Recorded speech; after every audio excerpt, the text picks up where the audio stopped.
आपने ये नोटिस किया होगा कि किसी किसी पर्सन के नेल पे ऐसे व्हाइट मार्क्स होते हैं, किसी किसी के नहीं भी होते हैं, बट ये क्यों होते हैं? तो इसे एक्चुअली ल्यूकोनिचिया कहते हैं। ये ग्रीक टर्म से आया है। Leuko means white, nychia means nail. Leukonychia medical term है आपके नेल के व्हाइट होने का। एक्चुअली बहुत लोग ये मानते हैं कि ये कैल्शियम के कमी से होता है। अगर आपके नेल में व्हाइट दाग है तब आपकी मम्मी या फिर कोई भी देख के कहेगा कि दूध पी, और दूध पीता होता है नहीं, कैल्शियम का कमी हो गया तेरा बॉडी में। बट ये एक्चुअली एक मिथ है, एक झूठ बात है। कभी कभी आपके नेल के मैट्रिक्स यानी उसके जड़ पे चोट लग जाता है ना, या फिर आपके नेल के किसी भी पार्ट में इम्पैक्ट हो जाता है या चोट लग जाता है, तब इसके रिजल्ट में आपका कुछ पार्ट व्हाइट हो जाता है। और नॉर्मल नेल व्हाइट होता है तो कुछ ऐसा दिखता है, ठीक है, ये नॉर्मल सा इमेज है। बट जब यही चीज बहुत इंटेंस मात्रा में होता है तब ये कुछ ऐसा दिखता है। नेल्स का हालत कुछ ऐसा हो जाता है। कभी आप नोटिस करना कि दरवाजे में आपका कभी गलती से ये फंस जाए,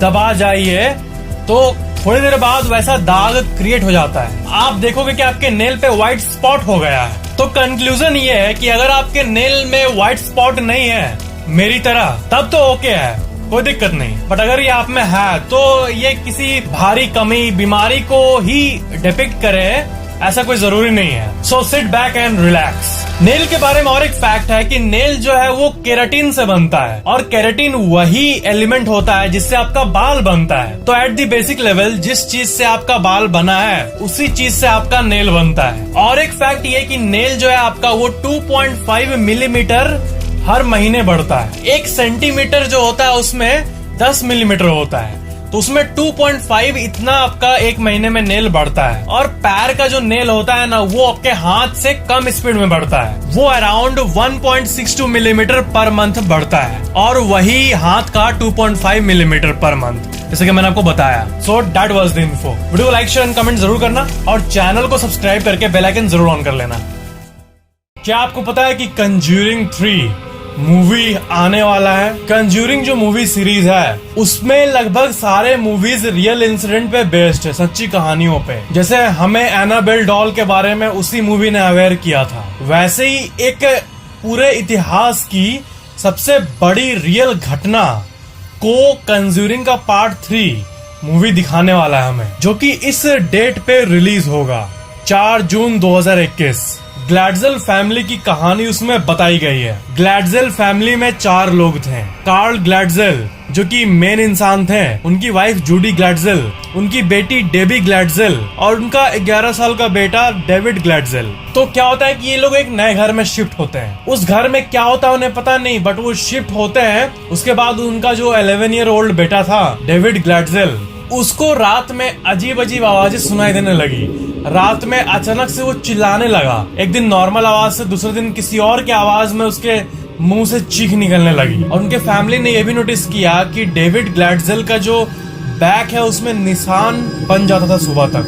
जब फैमिली ने डेविड से पूछा तो उनको लगा कि नए घर में शिफ्ट हुआ है इसलिए थोड़ा अनकंफर्टेबल है, बट निशान कैसे आ जाएगा? डेविड हमेशा ये कहता था कि उसे एक ओल्ड इंसान, एक बूढ़ा आदमी दिखाई देता था हमेशा, रात के समय शुरू में और बाद में दिन के समय में भी। उन्होंने डॉक्टर को बुलाया बट नो इम्प्रूवमेंट्स। प्रीस्ट यानी पुजारी को बुलाया बट नो इम्प्रूवमेंट्स। लास्ट में पैरानॉर्मल इन्वेस्टिगेटर एड और लोरेन वैरन को उन्होंने बुलाया, और उन्हें डेविड ने ये कहा कि ये बूढ़ा इंसान इसे ये कहता है कि ये मुझे मार डालेगा और मुझे अपने दुनिया में ले जाने का धमकी देता है। तो क्या हुआ कि जब एक्सोर्सिज्म चल रहा था ना, तब उस फैमिली में जो बेटी थी, जो डेविड की सिस्टर थी, बड़ी सिस्टर डेबी, उसका बॉयफ्रेंड आता है उस टाइम जब एक्सोर्सिज्म चल रहा होता है। और यही मूवी का मेन कैरेक्टर है आर्ने जॉनसन, जो कि 11 साल का जो डेविड है उसकी बहन जो है उसका बॉयफ्रेंड है। और एक्सोर्सिज्म के दौरान ही एलिजेडली वो आत्मा डेविड से निकलता तो है, डेविड ठीक हो जाता है,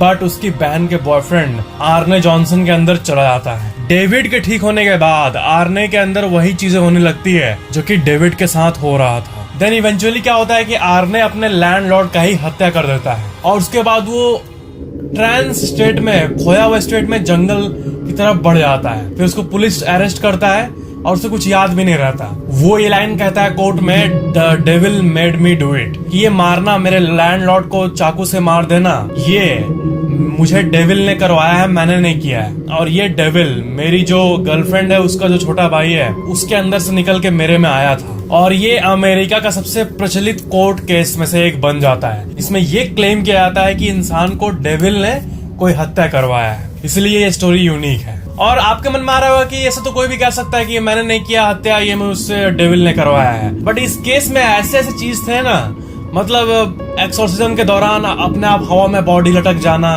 और ऐसे ऐसे कई चीजें हुई थी जो कि मतलब ऐसा लग रहा था ये सच में हुआ है, वो कोई झूठा क्लेम नहीं कर रहा था। और इसलिए इतना प्रचलित हुआ था। नहीं तो कोई भी इंसान आके अगर कह दे कि हाँ मुझे डेविल ने मर्डर करवाया ऐसे, ये तो बहुत अच्छा स्केप हो गया। बट इस केस में कहीं ना कहीं सच्चाई थी, तभी ये घटना इतनी बड़ी हुई। नहीं तो ऐसा क्लेम करने वाले बहुत है।